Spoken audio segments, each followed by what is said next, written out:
Hey guys, how's it going? Firebox here.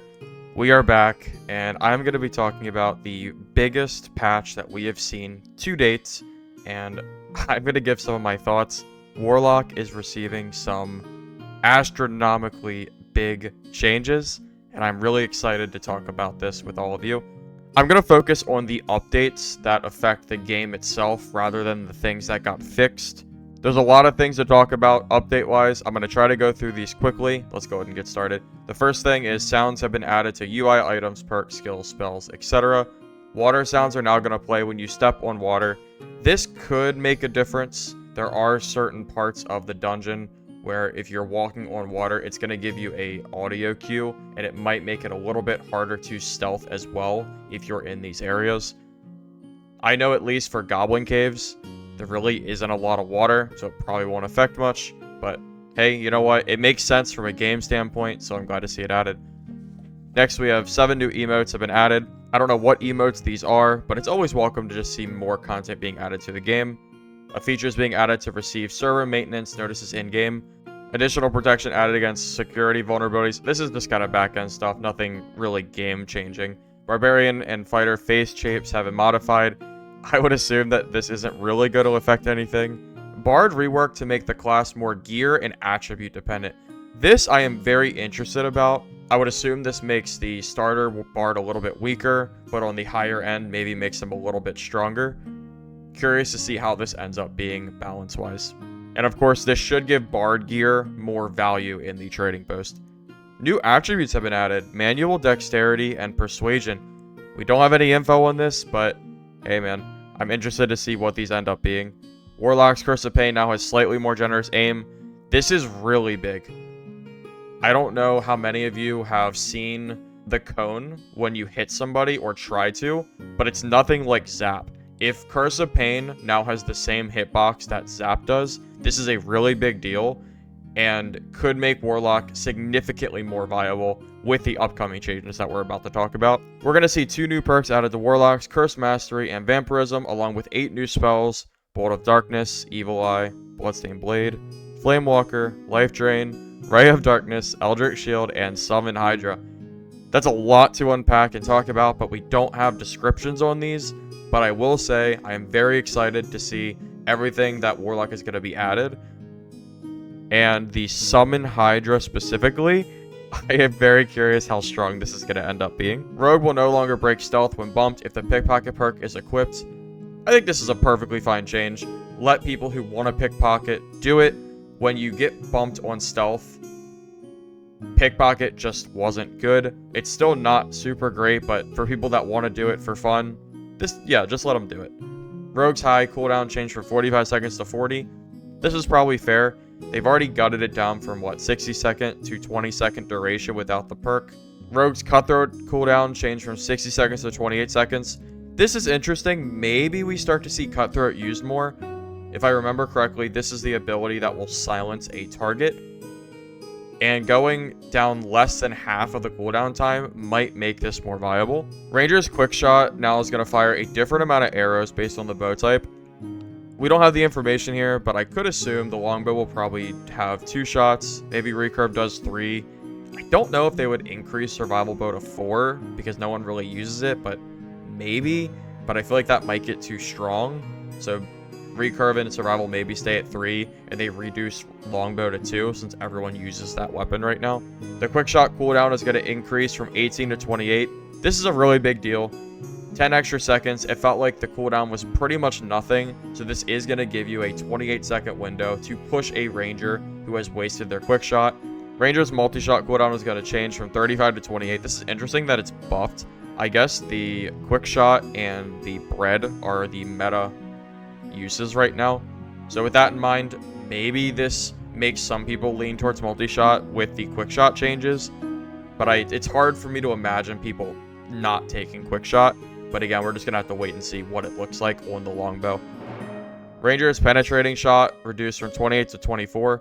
I think this was used very occasionally with the crossbow builds, but again, most people just went for longbow. We're gonna have to see how the general weapon changes end up being and to see if this gets used more often.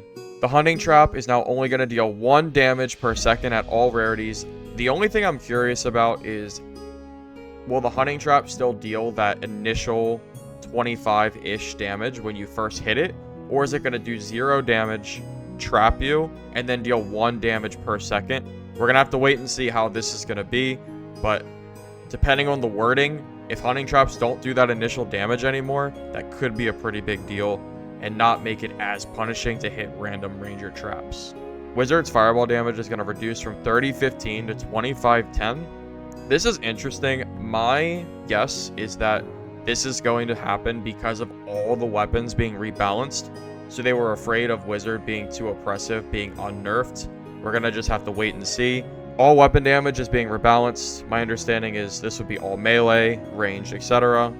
I'm really curious how this is going to end up being. There's no info given to us or myself, but hopefully the time to kill is a little bit higher or increased so people aren't dying in 1 to 2 hits as frequently.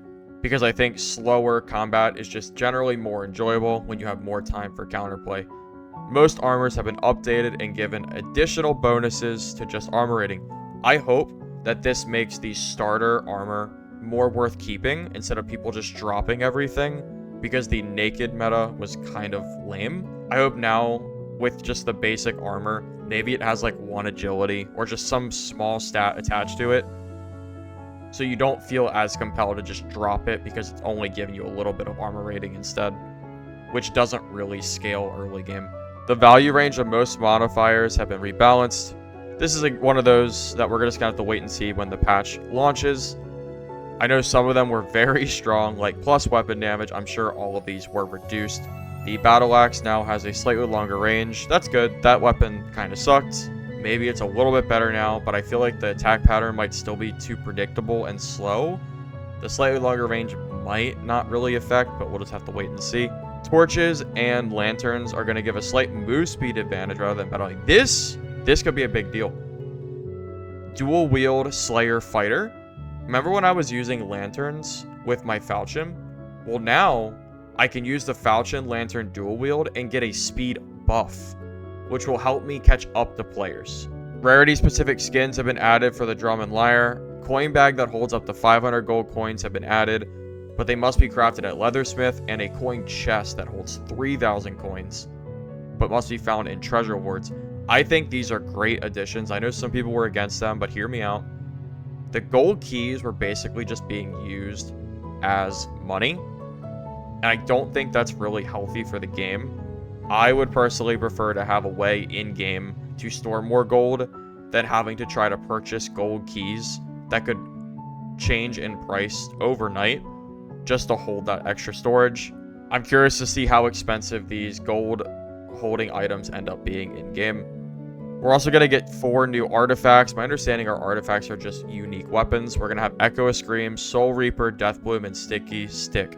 I am a little curious what these end up being.